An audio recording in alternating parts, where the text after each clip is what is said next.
मैं गीता झा अहाँ सबके एकटा और गीत सुना रहलहुँ हँ फूल लोढ़ऽ के।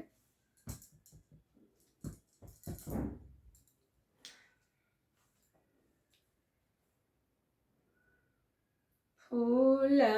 लोढ़ गेलिए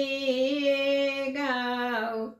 रे माली फूल बारी माली फूल बारी बासा चढ़ल शिवा बासा चढ़ल शिवा डमरू बजा डमरू बजा अब फूल जानी लोर हे गौरी हमार ओ दोहाई हमारो दोहाई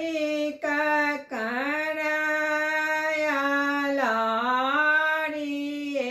गाऊ रे ककरा दूला रे ककरा हुकुमाए गाओ रे अयलौं फूलबा अरिया माँ के दुलारी ऐसी बाबा के दुलारी संग के सहेलिया संग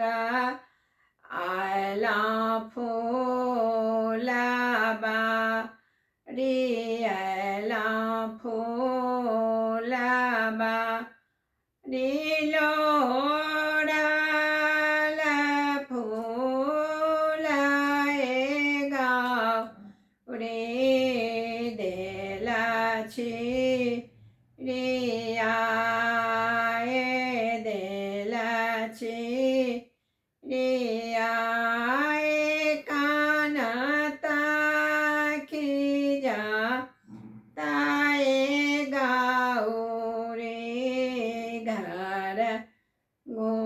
घूमिया पिया माया लारी पूछो बहिनी दुलारी काने करा नाए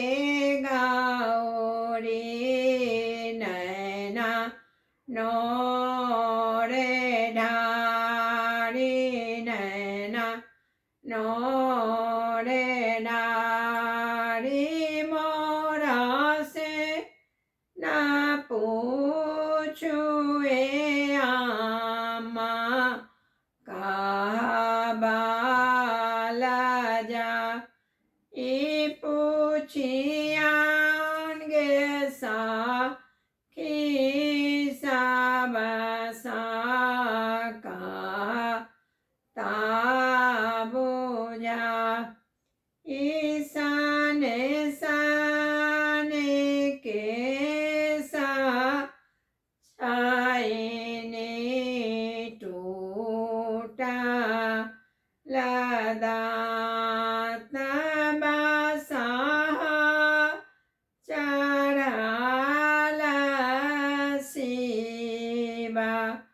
डमरू बजा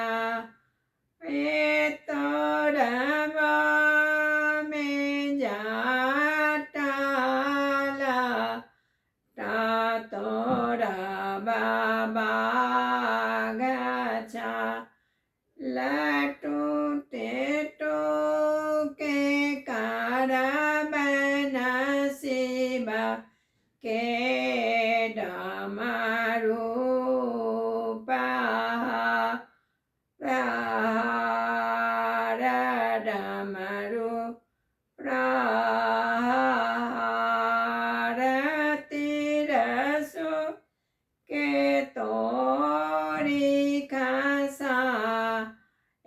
तो